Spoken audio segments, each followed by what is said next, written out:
Tropical update is 9:30 p.m. PST, August 6th. Hurricane Dora, which is frankly probably a still Cat 5, I mean, in my opinion, based on everything I see. I mean, the thing has a profile that is similar. I mean, Dora, not Doran.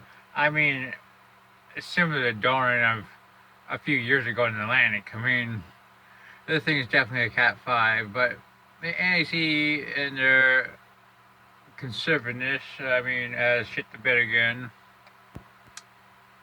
Um, what can I say? That's what they do. But it should fluctuate in intensity over the next few days. Water should be 27 to 28 C, but that's both sheer environment. Significant dry air 100 miles north of Durham, which if it is suggested to Durham, a slight more defined we can expect that some of the dry air is ingested into Durham in a couple of days. So it should be weakening from here on out. Less favorable environment. And later on, 4 or 5 days, they also say shear should increase. Should move west, then west-northwest. We can show you the satellite image of this before as the sun goes down. That and a picture of a Cat 5, a friend. Perfect eye. Outflow and out quadrant. I mean, what a fucking shame. I mean, yet again, the AC shits the bed. Here's the IR of it. Here's the track. West and west-northwest. Here's the date line.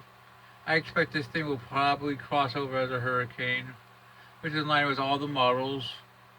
Intensity models weaken the system below major in about 60 hours, then below hurricane in 120, so about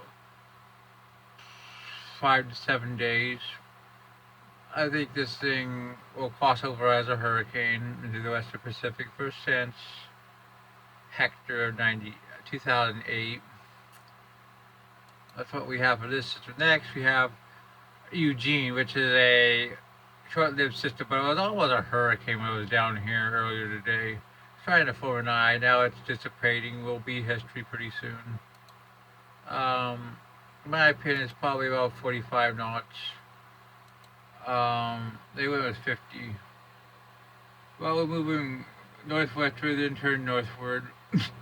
Some of the energy could get into the southwestern United States for some showers long term, but that's all we expect from this. We got another system right here, which looking interesting at LSC convection, potential depression, but they ain't seeing all in their judgment is what again is conservative and has not mentioned it, but I'll put it down as 30%. I mean, it has a chance. Just 72 hours. Here's about where that system is. 96. Really nothing. 120. And nothing in the next 120.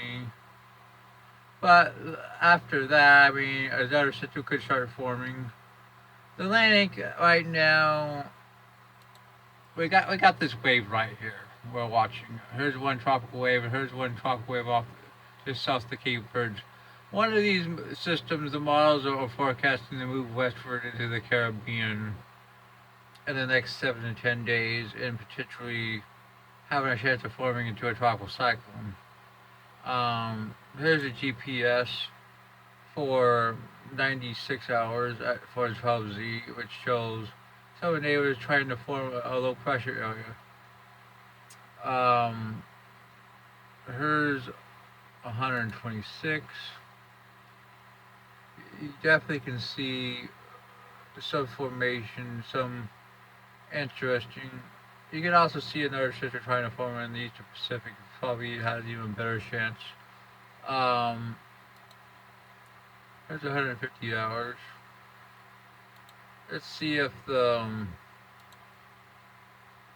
GEFS is F data. Only 84 hours, but you can see that the system is definitely starting definitely something entering the Caribbean at this point. We'll have to watch if something can form. Really long term, within 10 to 12 days, it could be a Cape Verde system, but models have been backing off that. So I really don't expect much for now in the Atlantic. But don't be surprised when these systems tries to get into the Caribbean and tries to form.